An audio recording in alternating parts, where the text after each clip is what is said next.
ওরা হাই হোসেন বলে রক্ত শহীদ হয়ে যায়। দেখবেন রংপুরে কত তাজিয়া মিছিল বের হয়, রক্ত মাখা মিছিল বের হয়। এই দিনের সঙ্গে এই তাজিয়া মিছিলের এই হোসেন রাদিয়াল্লাহু তাআলা আনহুর কারবালায় শহীদ হওয়ার ইতিহাসের কোনো সম্পর্ক নাই। এই যে আশুরায়ে মুহররম আসবে না, আগামী জুলাই মাসের 17 তারিখ 10ই মুহররম, আরবি মাসের প্রথমতম মাস।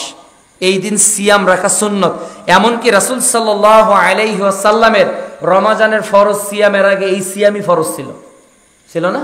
এই সিয়াম রাখলে কি হবে? রাসূল সাল্লাল্লাহু আলাইহি ওয়াসাল্লাম বলছেন, কেউ যদি আশুরা সিয়াম পালন করে, আমি আশা রাখি তার বিগত 1 বছরের যাবতীয় গুনাহ আল্লাহ মাফ করে দিবে। সুবহানাল্লাহ। এই সিয়াম আমরা কেন রাখি বলেন তো? আশুরা সিয়াম কেন রাখি? কেন রাখি?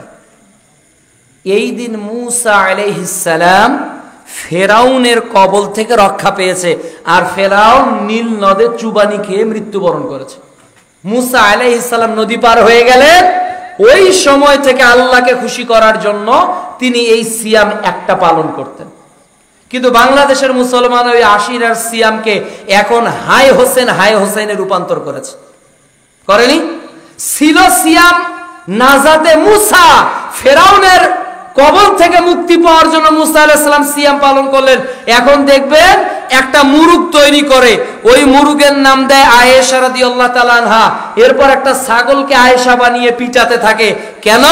ওদের আয়েশা রাদিয়াল্লাহু তাআলা আনহার উপর খুব ক্ষোভ, রাগ। কেন?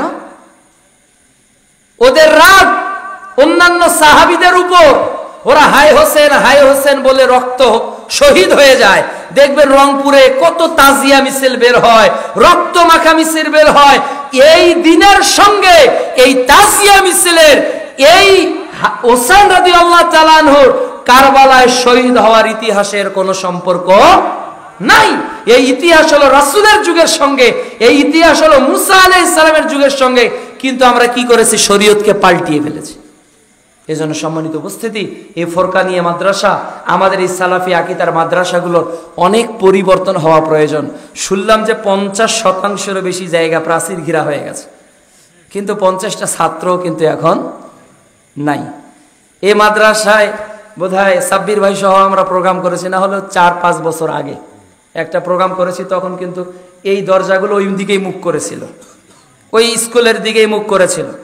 যে মাদ্রাসাটা যদি ছড়িয়ে পড়ে, বিশাল বড় জায়গা, এই মাদ্রাসায় অনেক একর জমি, আলহামদুলিল্লাহ অনেক একর জমি এখন আপনারা নিয়ন্ত্রণে নিয়ে এসেছেন, যেটা অন্যভাবে ছিল। তো আপনারা যদি আরো প্রচেষ্টা করেন এখানে একাডেমি করার জন্য, বালক বালিকা করার জন্য, তাহলে এই এলাকায় যারা ওই সময় এই 15 একর বা 16 একর জায়গা দান করেছে, তাদের মনে একটা তো আকাঙ্ক্ষা নিয়ে তারা দান করেছিল, তাই না? তারা কিন্তু আজকে জমিনের উপর কেউ বেছে নেই। যারা দান করেছে তারা বেছে নেই, তারা একটা স্বপ্ন দেখেছিল, এখানে আলেম তৈরি হবে, এখানে মাদানি তৈরি হবে, এখানে কোরআনের পাখিরা প্রত্যেক ক্লাসে সূরা রহমান, ওয়াকিয়া অনেক তেলাওয়াত পড়বে, এই এলাকার মানুষ নামাজি হবে, এই এলাকার মহিলারা পর্দানিশীন হবে, এই এলাকার মানুষেরা সমাজসেবামূলক কাজে যুক্ত হবে, এই এলাকায় গরিবের পাশে মানুষ দাঁড়াবে। কোনো একটা জায়গা ভেঙে